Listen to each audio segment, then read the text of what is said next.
Annandale Winery. This has much more of a countryside setting. And the interesting thing is that the manor house, the main house, was built in the early 1700s. So this has been around for quite a while.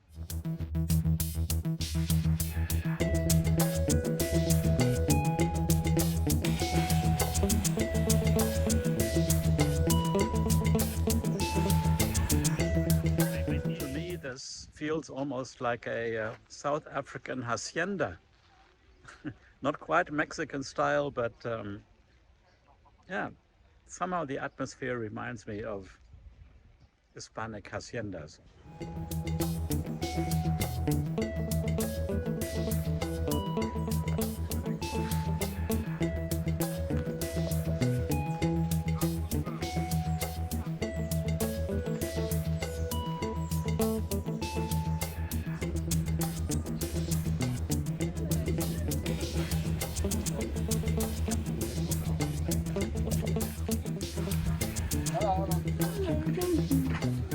What I like here is that they only produce red wines. They only offer 4 types for tasting. I see quite a few people drinking a white wine here, that's a Chardonnay, but the waitress was honest enough to say that they purchase this Chardonnay from elsewhere. But this is a very nice place, even if only to look at it.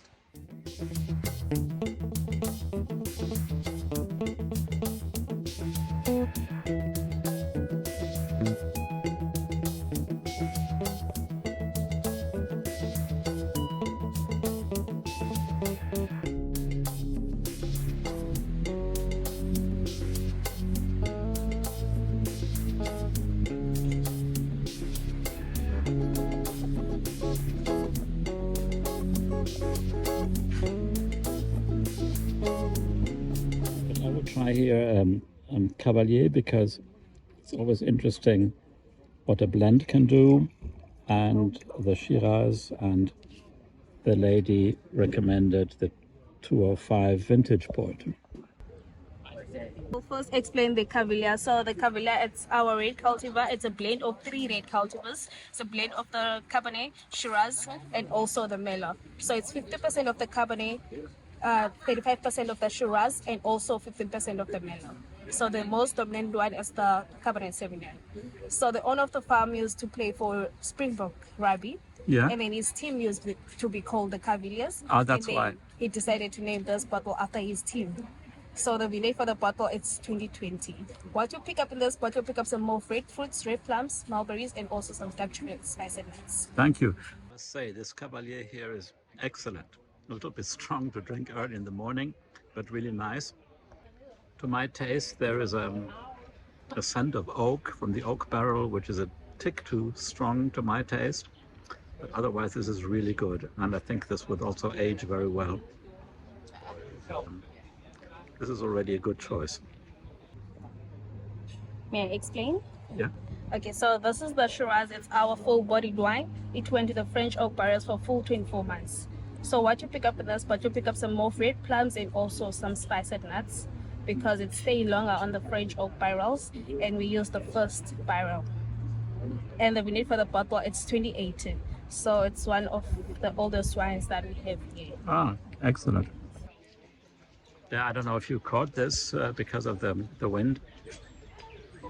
As the lady explained, the Cavalier is indeed matured in an oak barrel, but not that long, and it can be an older oak barrel, whereas here the Shiraz of 2018 is matured a lot longer, several months, in a new oak barrel. This indeed has a very different character. It fills your mouth immediately with a very wide-bodied taste and has a very long aftertaste.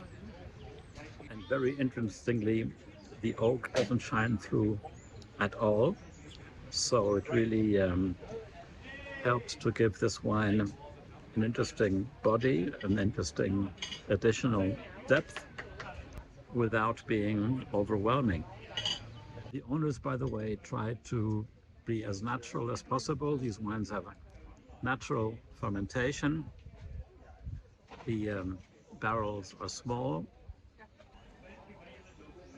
I can even see slight deposits in this glass.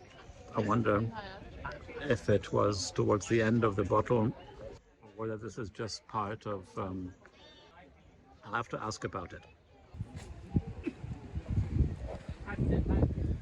This is the port, the vineyard for the bottle. It's 2005.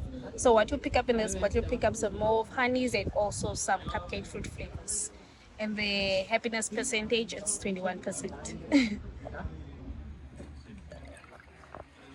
This the deposit, the sediment, is indeed the sign of a well-aged wine.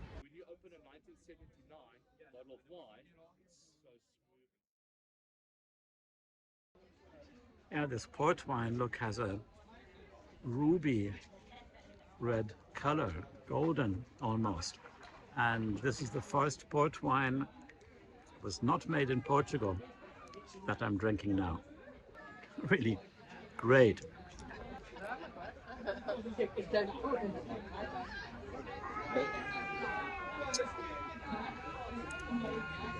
Really nice. I wonder if you can find it in Europe, but this is a really nice experience. Yeah, the Shiraz was 24 months in an oak bottle, not 4 months. That explains why it had this depth to it. Very good. So I got another explanation on the sediment in the Shiraz that I noted a moment ago. This winery here does not filter the wines, so they keep it as natural as possible. And it comes directly from the barrel into the bottle. And they said that here the people, the wine lovers, they don't really mind having this little sediment in the wine. Of course, you know, at home you could decanter the wine and then reduce the amount of sediment. There wasn't that much in the glass anyway, but it's interesting to know that that's where it comes, directly from the barrel into the bottle. And the manager said that also importers from Europe sometimes do not like their port wine because it has quite a bit of sediment in it. So my glass did not have it, and the port was excellent, as was the Shiraz. I said that before.